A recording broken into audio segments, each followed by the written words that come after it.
Welcome to taste of Thekkady. ഞാനൊരു തേക്കടിക്കാരി.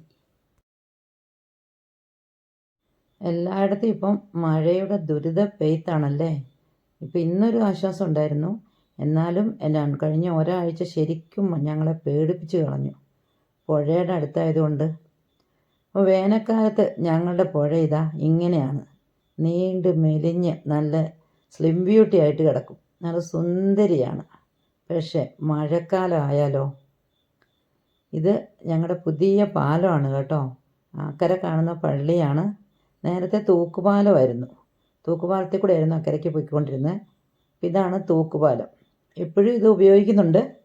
ടൗണിലേക്ക് എളുപ്പം എത്താൻ വേണ്ടിയിട്ട് തൂക്കുപാലത്തിൽ കൂടെയാണ് പോകുന്നത്. കാരണം മറ്റേ പാലത്തിൽ കൂടെ പോയി കഴിഞ്ഞാൽ ഇത്തിരി വളഞ്ഞിട്ട് വേണം ടൗണിലെത്താൻ. അപ്പോൾ ഇപ്പോഴും തൂക്കുപാലം ഉപയോഗിക്കുന്നവരുണ്ട്. എനിക്ക് പണ്ടും പിന്നെയും ഇപ്പോഴും ഈ തൂക്കുപാലത്തിൽ കയറാൻ പേടിയാണ് കേട്ടോ.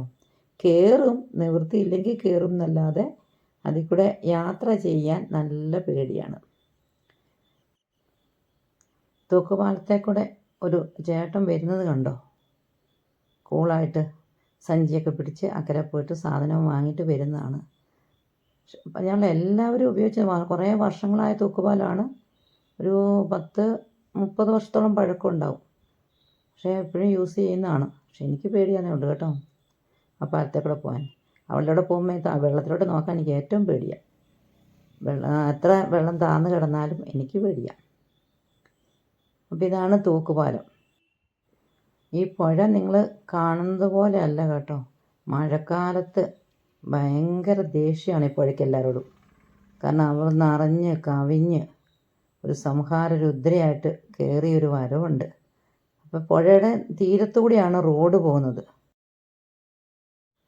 വേനൽക്കാലത്ത് ഇതുവഴി വണ്ടിയെ പോകുമ്പോൾ നല്ല രസമാണ് കാണാൻ. പ്രകൃതി രമണീയമായ പുഴയും നാടിൻ്റെ ഒരു ഗ്രാമത്തിൻ്റെ വിശുദ്ധിയും എന്ന് വേണ്ട സകല കവികളുടെയും പാട്ടിനെ വർണ്ണിച്ച് പോകാൻ പറ്റും ഇതുവഴി യാത്ര ചെയ്യുമ്പോൾ.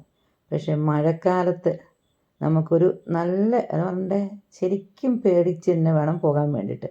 കാരണം റോഡും പുഴയായിട്ട് അത്രയേ ഉള്ളൂ. ഭയങ്കര സ്നേഹത്തിലാണ് അവർ രണ്ടുപേരും കൂടി. അപ്പം പുഴയ്ക്ക് ഇങ്ങോട്ടൊന്ന് ചാടിക്കയറി വരാൻ തോന്നിയാൽ മിക്കവാറും എല്ലാ വർഷവും തോന്നാറുണ്ട്. പക്ഷേ ഈ പ്രാവശ്യം കയറിയില്ല, റോഡിലേക്ക് കയറിയില്ല. അതിനെ മുട്ടി ഉരുമ്മി അവളങ്ങ് പോയി. എന്തോ പറ്റിയെന്ന് അറിയില്ല.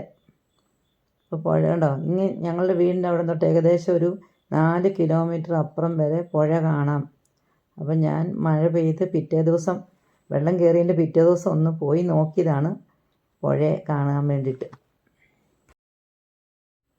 ഇവള് ഞങ്ങളെ ശരിക്കും പേടിപ്പിച്ചത് 2019 പ്രളയത്തിലാണ്.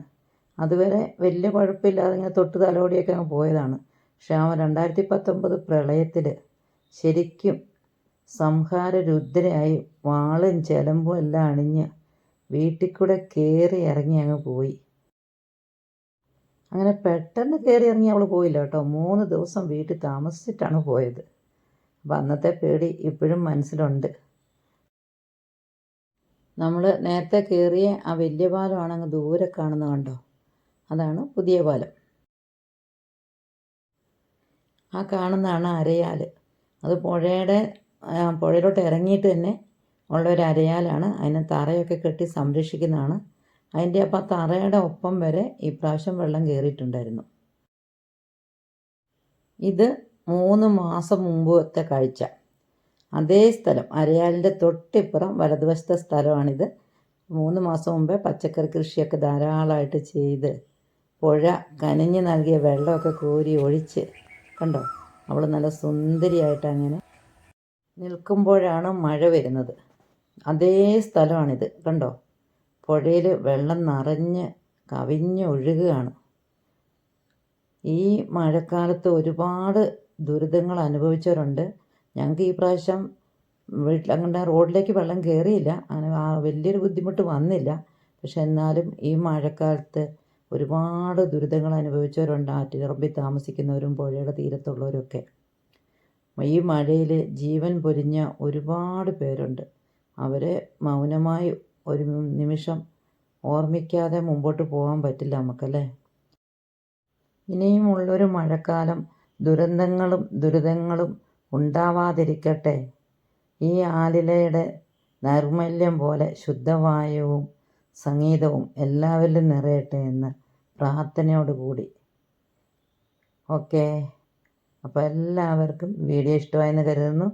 വീഡിയോ ഇഷ്ടമായെങ്കിൽ ലൈക്ക് ചെയ്യാനും കമൻറ്റ് ചെയ്യാനും സബ്സ്ക്രൈബ് ചെയ്ത് സപ്പോർട്ട് ചെയ്യാനും മറക്കരുത് കേട്ടോ. Thank you.